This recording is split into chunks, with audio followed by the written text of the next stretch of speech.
Okay, let's give you guys some more practice. So here, integrate this. So press pause and have a go. Okay, so looking at this here, we should know by now that when you differentiate this, it will give you 1 over x. So this here should be our guess in order to integrate this. So but the thing is, remember, we need to insert the absolutes here, and I've already explained why in one of the early videos. So for this bit here, we should try well. If you differentiate this, it will give you 1 over x. But then I've already explained this. That will then give us this here, but we need to make the adjustment to get the 3 here. So it should be this. So this will take care of this here, okay. And then this bit here, well, minus x. We should guess something like x x squared. Well, if you differentiate x squared, it will give you 2x here. So make the adjustment to get the x. So maybe this here, but that will give you 1x, but you want the negative here. So maybe stick this in here. So this here will take care of this, and this one here we should guess x to the power of 3. Okay, when we differentiate x to the power of 3, it will give us 3x squared here. So make the adjustment a third. Okay, so this one here will then take care of this. So overall, the answer will be 3 log the absolute value of x. Okay, and then this bit here minus a half x squared, and then this bit here, and then plus 1 over 3 x to the power of 3, and then plus c. Okay, so this is your final answer here. Okay, next one here. Okay, so integrate this, and as a clue, this bit here, as a clue, well, we've done this before. When you differentiate the inverse tan of x, it will give you this. And notice that this here is very similar to this, very similar. And well, these are pretty much the same.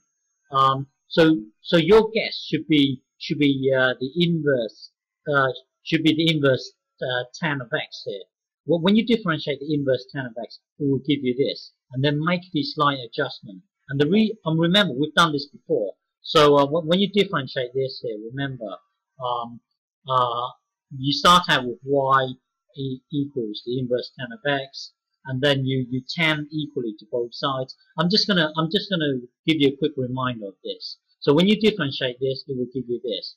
So I'm just gonna scan through this, okay? And then tan both sides, that will then give you this. And then use implicit differentiation. When you differentiate this, it will give you this. And the reason for that is to visualize it as sine x over sine x over cos of x here. That's tan of x, and then differentiate this, it will give you this, blah blah blah. Okay, and then it will give you this. We've done all this before, so it should be a reminder here. And then looking at this here, draw the diagram. So this here would be your tan, therefore this length here would be this, blah blah blah. Okay, I'm just going to scan through it, and it does. When you differentiate it, it will give you this. Okay, so if you don't understand it, then track down one of the early videos. We've already done this. Okay, so now given this here,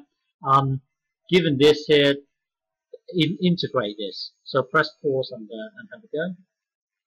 Okay, for this one here, visualize it as this. 4x. So currently, this thing here, we're going to visualize it like this. What do I need to produce in order to when we differentiate it, it will give us this. Well, our guess here should be 1 above this. So we should make the guess of x to the power of minus 1. Okay. So when we differentiate this, it will give us minus 1 and then x to the power of minus 2 here. So that's pretty good here. But then we need to get rid of the minus here. So our guess should be a minus here. That will then get rid of this. And then we need to we need to times it by 4. So it should be this, 4. And then that will give us, that will then give us this. See, this is exactly the same as this. Well, anyway, our guess should be this here. Okay, so this will take care of this. And remember that when we're looking at this here, you should train yourself to recognize this. Whenever you recognize anything in this form here, then you know that your guess should be the inverse of 10. Okay, inverse 10 of x. Because when you differentiate this here, it will give you this. Now make the slight adjustment, or there.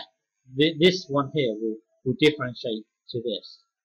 Okay, so overall your answer will be equals. Well, overall it will be well, this bit here will be minus 4x to the power of minus 1, and then